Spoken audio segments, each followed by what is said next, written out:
I'm crossing the territory where this Andean civilization developed and thrived for thousands of years. There is a lot to explore and to show. I'm Bernardo Sainz, and this is Tiwanaku, the Eternal City. The Tiwanaku culture has never been shown to the world in its true light. Only the part which was the Inca Empire and which experienced its peak during a period of just over 80 years is known. Tiwanaku, however, is where it all began. It is the great culture that existed for over 2,700 years, 3 times more than the Roman Empire. Can you even imagine how much it evolved over so many centuries? This civilization spread through much of South America without a single weapon being raised. During years of excavations, no references to war or arms have ever been found.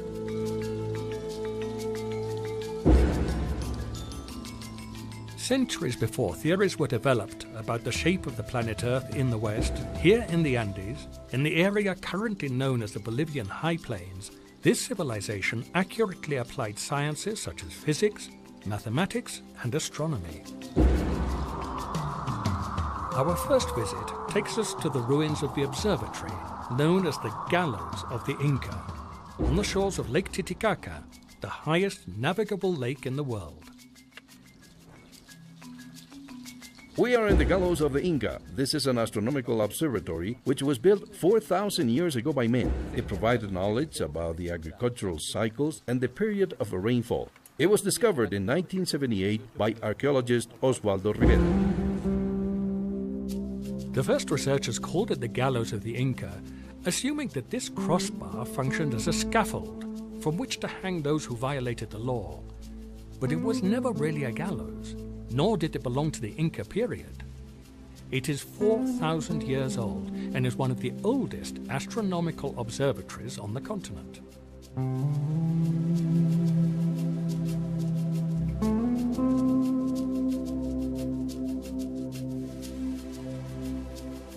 Osvaldo Rivera, a Bolivian archaeologist, spent much of his career researching this Tiwanaku monument.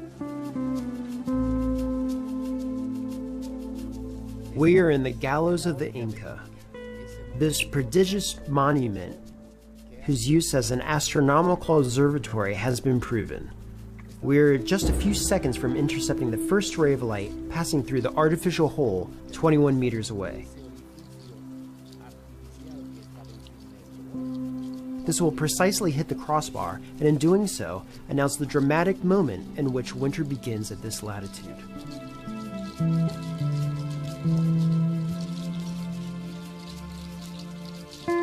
I will try to stand in the ray of sun. Yes, this is it.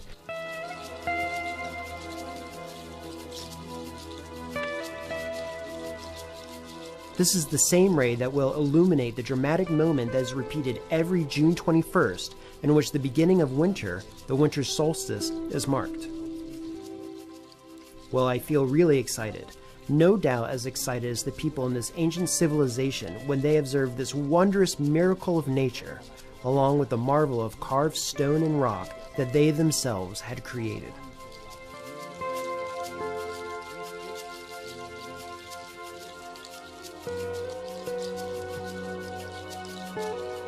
No doubt it is a discovery that changed the theories of the first researchers. A hole in the middle of the rocks allows a ray of sunlight to be reflected on a perfectly positioned stone crossbar 21 meters away, giving a precise signal for a new winter solstice. 4,000 years later, the local inhabitants still turn to this signal from the Tiwanaku Astronomical Observatory when programming their agricultural activities. Ako chikakamacha kano kunalay ko tikanaira timpo atlak achachilna kakayatip kano warang kumarang nakatpacha. Kun kamaranis naira pachanite kipa pachanich kamaraki halyu pachanite wanyu pachanicha ukamana ukamarkama yapunak satasinya nakapataki. Most likely, many thousands of years more will pass in which this structure will remain standing to give the world accurate astronomical information relevant to this region of the planet.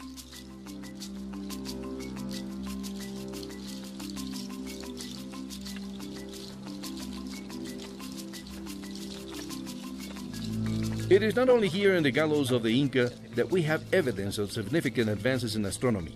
Tiwanaku's achievements range even higher and farther into areas that are of significance to all of us. The planned city rose from its very beginnings in the only valley that extends from east to west and is thus aligned with the daily path of the sun as it crosses the sky. All the buildings, even the most humble, has its walls perfectly aligned with respect to the four directions: east, west, north and south.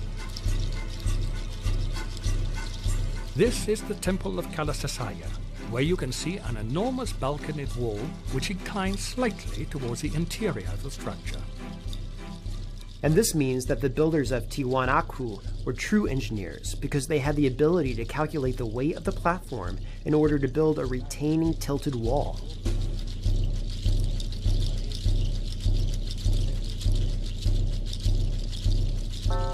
Numerous drains in the structure remove excess rainwater from the top of the temple. Here we can see a very nice gargoyle. This shows the ability they had to eliminate or drain rainwater. Kilometers from the temples, in the distant mountains, there are orientation signs related to the cardinal directions. What we see there in the distance, in the middle of the mountain, is a white spot which used to be a perfectly round hole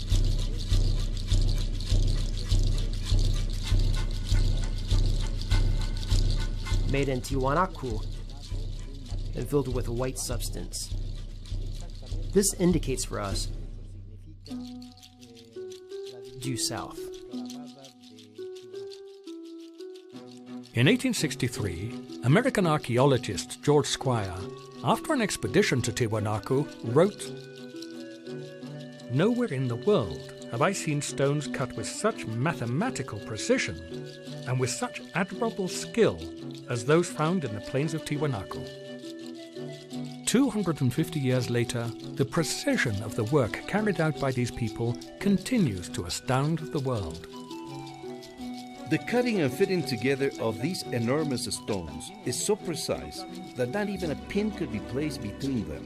We are confident that this is the result of thousands of years of study and improvement within the Tiwanaku culture. Yet another astounding thing we see as we continue our exploration of Tiwanaku is the huge blocks of stone that were transported regardless of weight or size. This is an absolutely enormous stone. How did it get here?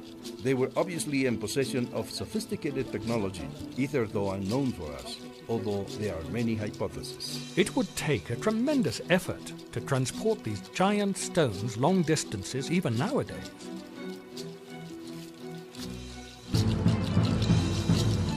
"80 kilometers from Tiwanaku, near Lake Titicaca, we come to a major quarry of andesite stone, a place called Coyahatita.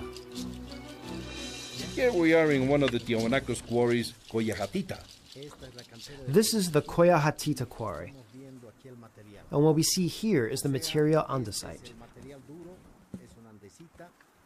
which is a hard material from volcanic rock from which certain types of material were extracted for blocks, pillars, etc., to be taken to Tiwanaku. Indeed, and this is the same texture, appearance, and color that we see in Tiwanaku. Yes, gray andesite, right? We can see it here everywhere. It is quite a different thing when it has been cut and highly polished, and so on, right? And what is the distance between here and the place to which the stones were transported in Tiwanaku? We are talking at least 80 kilometers in a straight line. However, they had to go around Lake Titicaca to the smaller island with this material. That is quite a journey, a real expedition. This demonstrates the power of Tiwanaku. They had materials, and when they needed them,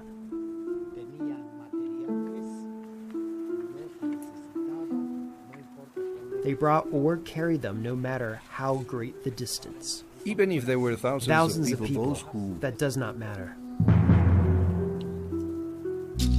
At the top of the quarry, we can see deep man-made cuts, a Tiwanaku technique developed for preparing enormous pieces of stone that could then be detached manually.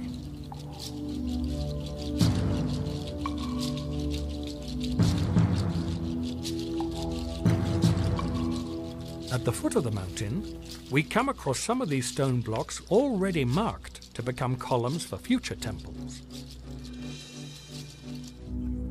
It seems that time stopped in this place, and that the men of Tiwanaku left their work half finished.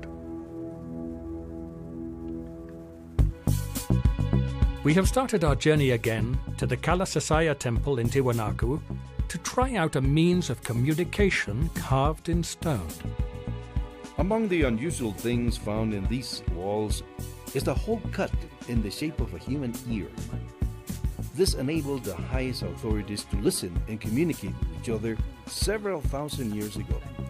Let's do a test to see if this really works. Actually, you have to place your ear very carefully, and at a certain distance, we can hear people talking perfectly clearly on the other side. To check the operation of this archaeological hearing aid, our team placed a microphone in order to capture sound at a given distance. I'm about 25 feet away from the stone carved by men many centuries ago in the shape of a human ear. We want to see if we can really hear well what I'm talking about at this distance. It was amazing how the sound of your voice was carried that distance through this stone ear.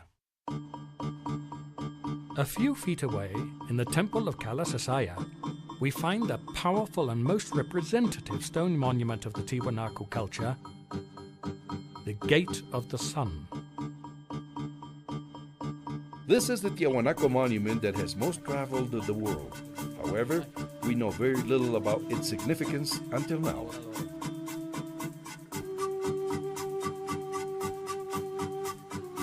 It's been carved in fine detail.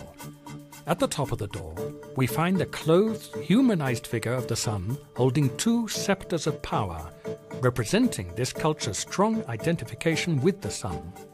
The Tiwanaku people built an astronomical observatory on the top of the pyramid of Akapana. Through the reflection on the water of this fountain, they watched and studied the stars for centuries. They developed accurate astronomical knowledge for their time, and they captured it in the engravings as it can be seen on the Gate of the Sun. Two condor heads on the sides of the sun, with 4 points that make up the Southern Cross, following the trajectory of the Earth rotation above the pyramid of Akapana. Inside the pyramid, a rectangle shows the figure of a cougar. At first glance, it appears complete, but it really only shows the head and tail. That means they had great skill for abstraction, synthesis.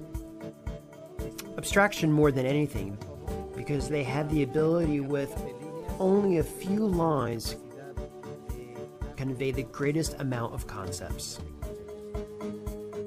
Undoubtedly, the Gate of the Sun is the representation of the calendar year. You can see that there are 12 months of the year clearly represented at the bottom of the frieze, which are fully consistent with our present-day calendar. Two trumpeters at the ends of the calendar represent the beginning and the end of the path of the sun. So we can see that this gate is in fact a model of the sun. This gate is the sun turned to stone. In the center of the ruins, still covered with dirt and in the process of excavation, we see the sacred mountain of Tiwanaku, the Pyramid of Akapana. Alan Kolata, a doctor of archaeology from the University of Chicago, spent most of his career involved in the excavation and research of the Akapana Pyramid at Tiwanaku. The Pyramid of Akapana was in this sense the sacred mountain of Tiwanaku.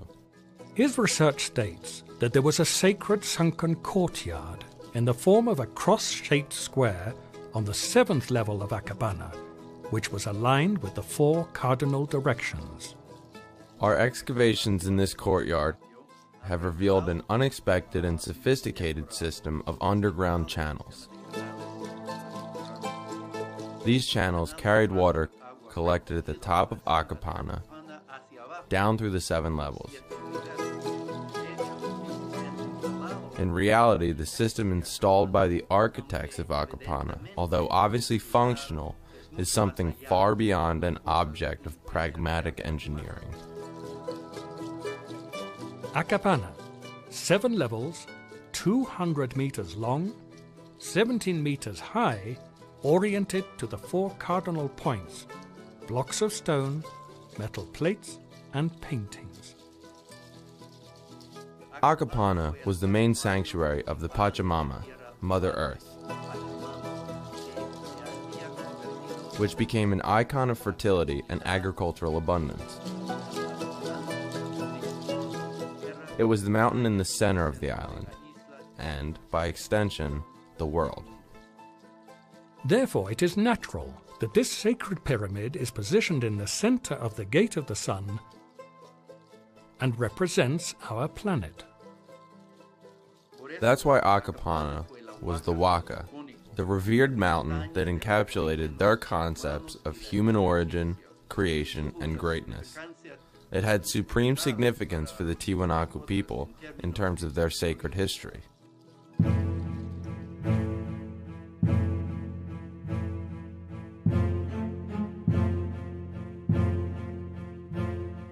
These intricately carved vertical structures, with their intimidating, almost human presence, are equally transcendental. These stones appear to have life. Their carved surfaces seem to want to tell a story that transcends time through generations. Etchings that speak of Tiwanaku wisdom in both artistic and intellectual form. In 1932, the American archaeologist Wendell Bennett discovered the largest and most important monolith in the Tiwanaku culture. This piece is named in his honor, Bennett.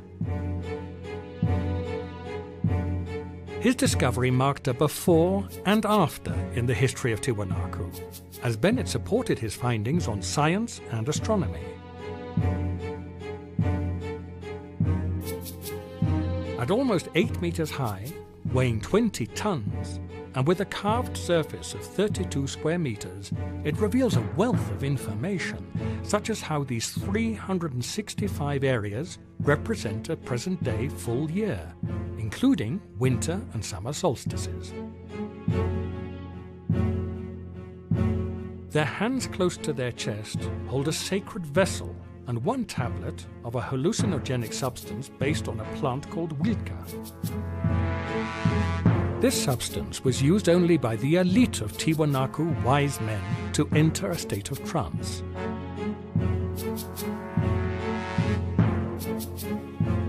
Bennett is the Tiwanaku piece that is kept in the Tiwanaku Museum, where it continues telling its ancient story through time.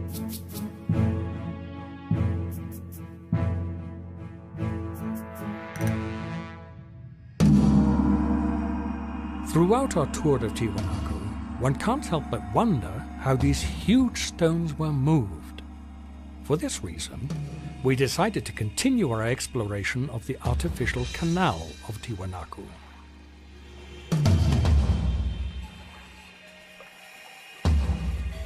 Another highlight of the Tiwanaku culture is their knowledge of hydraulics. This, for example, is an artificial canal handmade by men many centuries ago. It has a width of about 12 meters and a height of almost 3 meters. It connects Lake Titicaca to Tiwanaku. All the large stones were transported from the quarries to Tiwanaku by way of this canal on handmade barges.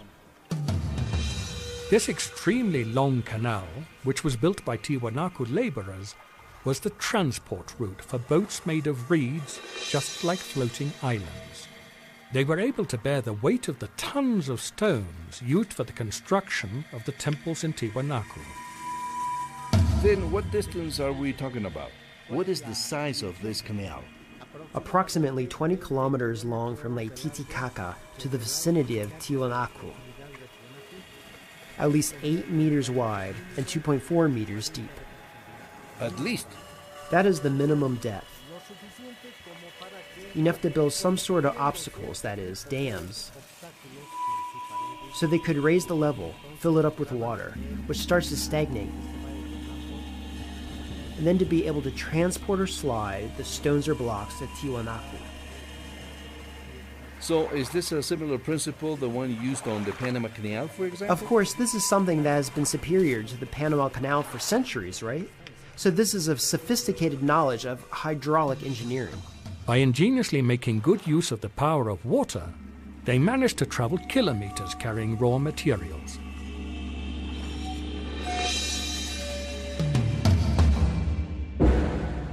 Being a sun-centered culture, Tiwanaku sought something that would shine as the sun does. This then meant that gold was the precious metal that elevated people of high rank and adorned important structures. When the sun lit up the golden pieces, they shone as brightly as the sun itself.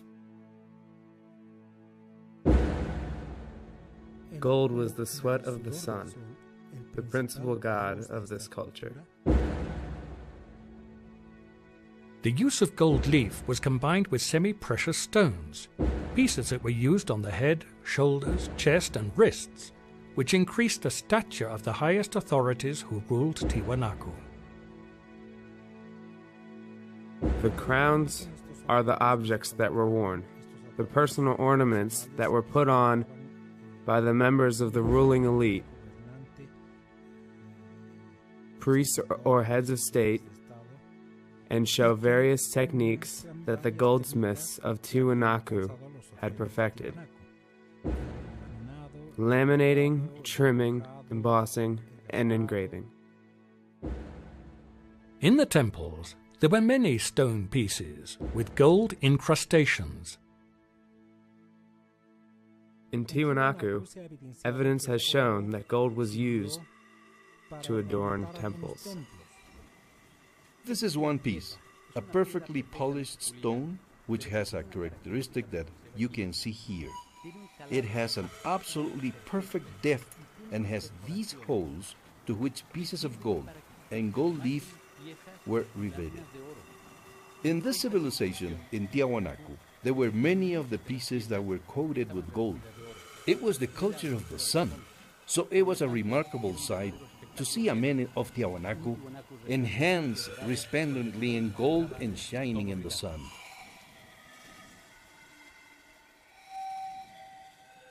Numerous pieces of gold were looted in colonial times, and in some cases pieces were melted down and sold on the black market. Others were purchased by illegal collectors, and those that were found and retrieved are stored and exhibited in the Gold Museum in La Paz, Bolivia.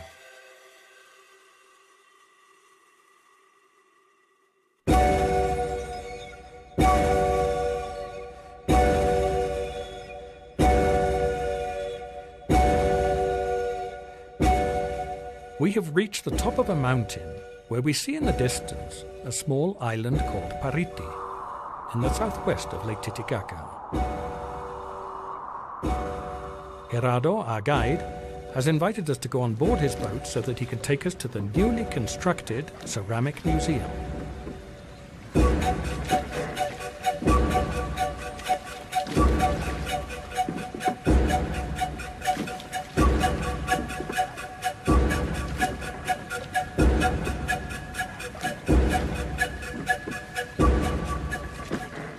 After an hour of sailing on Lake Titicaca, we arrived at Pariti Island and we made our way to the Ceramic Museum.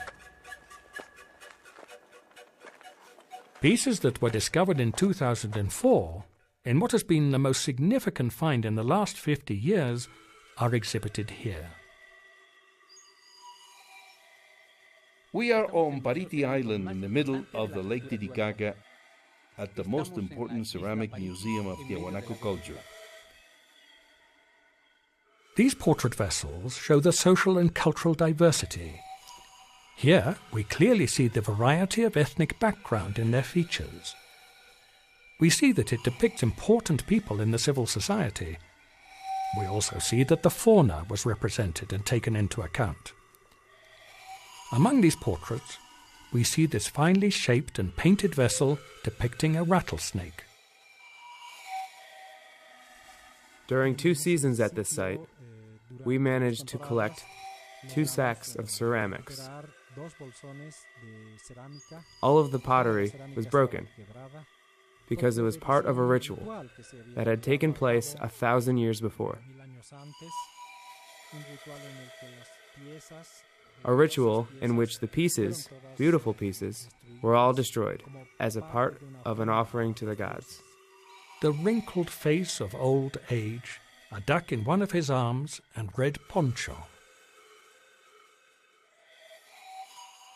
He is the Lord of the Ducks, a piece of great value in the field of archaeology that demonstrates the integration and respect between the Tiwanaku people and their natural environment. This strange being is in a state of trance. After having consumed hallucinogenic plants, he is transforming into a cougar. We see his hands turned into paws, and in between his legs a feline tail emerges. This is without a doubt an important person. I presume that it is a priest. There is a transfiguration of character which, of course, is caused by his drug state, because priests usually ate hallucinogenic plants.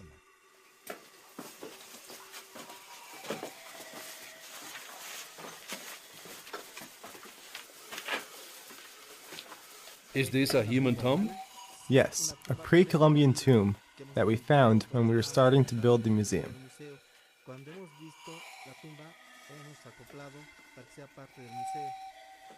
When we found the grave, we made it part of the museum. Here, we can see part of his skull plus 2 ceramic offerings. The tomb is possibly more than 1,000 years old, because there aren't any other remains or bones. There's only a part of the skull and the offerings that are made to the dead. Tiwanaku ceramics were used in sacred rites and as offerings to their dead. Remarkable pieces created 1,200 years ago show different aspects of everyday life and the social hierarchy within Tiwanaku society.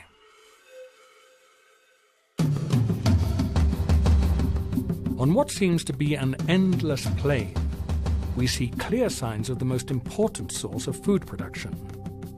We are in the Tiwanaku Sukakolyus. Close to 200,000 hectares of extensive highland area were devoted to the cultivation of food, with agricultural technology that began a little over 4,000 years ago. This is something rarely seen, the ability to simultaneously cultivate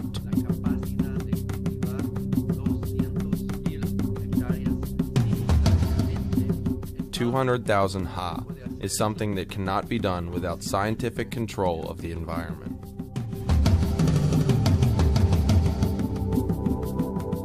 We are in Coanipamba. It is a valley located 20 kilometers in a straight line from Tiwanaku. People of Tiwanaku settled here and built their sukakolyos for extensive farming in order to support thousands of people with potato crops. We still see traces of their existence, the ridged walls and irrigation canals which Tiwanaku farmers used to plant and harvest. Agriculture was Tiwanaku's primary source of economic sustenance. The reason for their success as a culture and as an empire was the system of raised fields or ridges, the sukakoyus. This was the most advanced technological system ever created in the ancient Americas. The extensive fields were irrigated by these main canals, which were built by the organization and discipline and long periods of labor of thousands of Tiwanaku workers. Gravity would take the water to the main and secondary channels that were responsible for bringing it to the more distant fields, creating an efficient water distribution network. The ridged walls for the crops were built by hand, and the irrigation system created a microclimate with a temperature of about 3 degrees Celsius. In 1993, experimental work was done with the rural communities in the Bolivian highlands to test the operation of sukakolyos. This process included the rehabilitation of soils in the ruins, planting, flood irrigation, and harvesting the product. The experiment resulted in the production of high-quality potatoes and a quantity that was 10 times that produced with current traditional farming techniques. Quinoa and potatoes, as they are known throughout the world today, were first cultivated in the Tiwanaku sucacolhos. Many varieties of potatoes were produced. One of the most important crops was quinoa, which is a very high source of protein. They also cultivated a lot of bitter potatoes that were dehydrated to make chuño and starch, both of which kept well for months.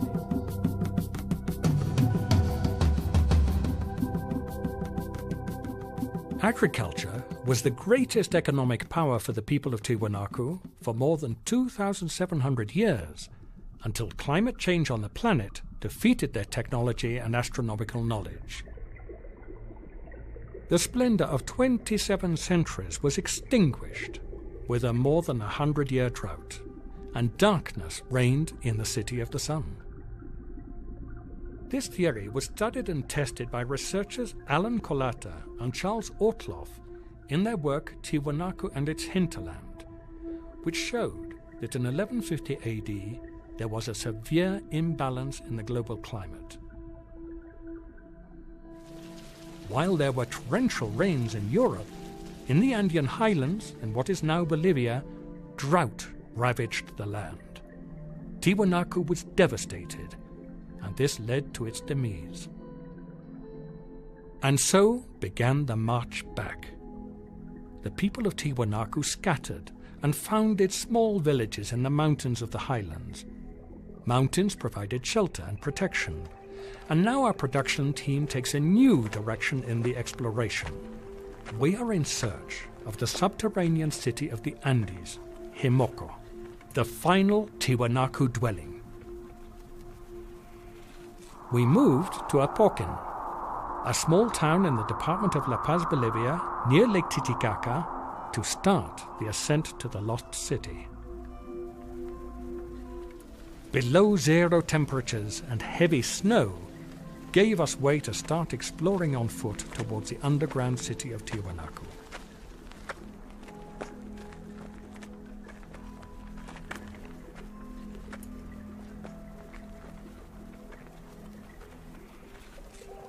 After walking a little over 3 hours through the icy mountains, one could spot the first signs of the Tiwanaku citadel.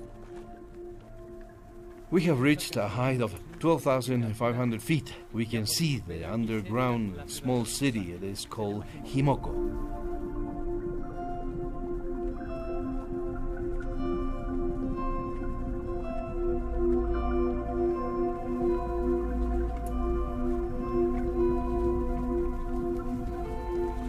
We're on the first floor platform below. So this type of construction is starting to appear. Some remains of door lintels of houses give us a clear idea of a city built on the mountainside. All made in stone. The quality of the work is not the same as before. The splendor and art are no longer their priority. It seems that they are now trying to survive. Tiwanaku pottery keeps drawing attention at every step. This is a base of a very ancient ceramic piece from the people who lived here. The people who build, prepare food, etc. Long and high stone walls show some kind of protection and organization of the city, which not only sheltered the people, but also protected them from the invasion of potential enemies looking for food. This is a wall that has kilometers. Yes, it is a wall that surrounds almost everything. At least 2/3 of the hill. We're in a place that may have been exclusive for defense, because there are 1 and 2 walls and their entrances. Miles of rocks, now scattered around, are the remains of some parts of the protection walls. Other sectors still remain standing. There are many houses the Tiwanaku people made after the fall of the great state. It is presumed they remained in this place for about 200 years more.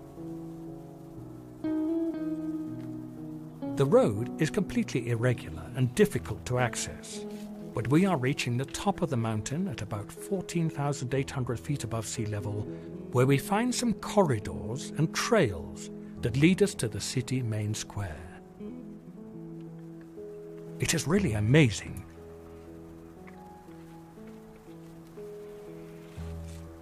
There was a great human movement here sometime in the past. There was social life. They made plans and decisions. We are inside a house. This is the gate, and the level where I'm standing on is very high because the roof has collapsed. And we are at least 3 or 5 feet high. Making a topographic survey and a digital reconstruction, this mountain would be fully populated, organized and protected in the Tiwanaku style, with a population of about 8,000. But we were surprised when we see that the rocks beneath our feet are actually the roof that covers a complex network of underground connections and small, almost imperceptible accesses. But they actually open the door to a new stage of mystery and enigmas. We are in a hallway, and we are about to enter an underground house.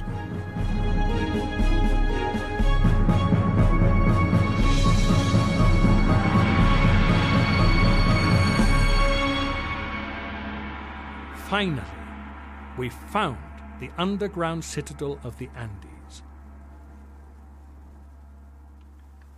We are in a house built below the surface. This was built when people left Tiwanaku. Yes, it is part of the Manners who spoke Aymara. We are talking about the year 1200 onward. How long did they live in these houses? At least up to the year 1400. 200 years. 1400, 1420, yes. I see here a very high room. The ceiling is approximately 2 meters 90 centimeters high. And if I sit and I lie down, I can fit perfectly. Just as small modern apartments, here under the surface, we clearly see the distribution of rooms where the ancient Tiwanaku people lived. This small room is likely a small pantry where they kept food or clothes.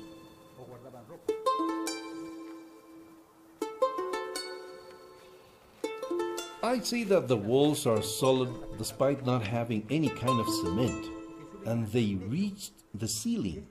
And these huge stones, which act as roofs, how are they made? These protruding stones are the molding on the layering, meaning that the stones come out from the sides like this, and at the top, they lay on some slabs that complete the set. Warehouses, kitchens and bedrooms sheltered and were part of their daily lives. Now this is a small room clearly connected with the one behind because there is a door here blocked by dirt, but we can perfectly see the other room from here. The height of the ceiling is about almost 3-4 meters. 4 meters. 4 by 8 meters. It is a really big room. Along with underground dwellings, there are new passages that are part of the complex underground network and communicate and protect the Tiwanaku people. I have traveled more than 12 meters of the tunnel and it's really a maze. The walls are perfectly made, like these great stones that support the roof. This was a tunnel in which men were protected at night. Underground houses were made to protect children and women and the elderly. Outside houses are for the men to live in, big, strong men, almost warriors and mazes, connecting with other tunnels. It is fascinating and something that has never been seen here. I'm leaving now. During the expedition, many other underground rooms could not be visited because of the high risk of landslides and mudslides. In the year 2009, an earthquake destroyed much of the structures of the Tiwanaku city. We have witnessed an unprecedented discovery. It is certainly the missing link to complete the story of Tiwanaku. It is the year 1150 after Christ. The eternal city has ceased to exist.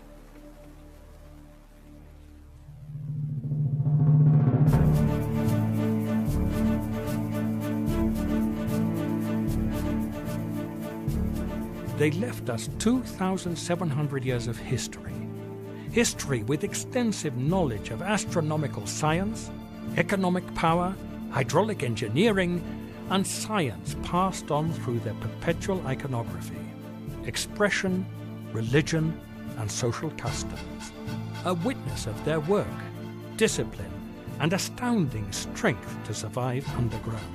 Tiwanaku is the origin, splendor, and disappearance that will endure as an important link in human history.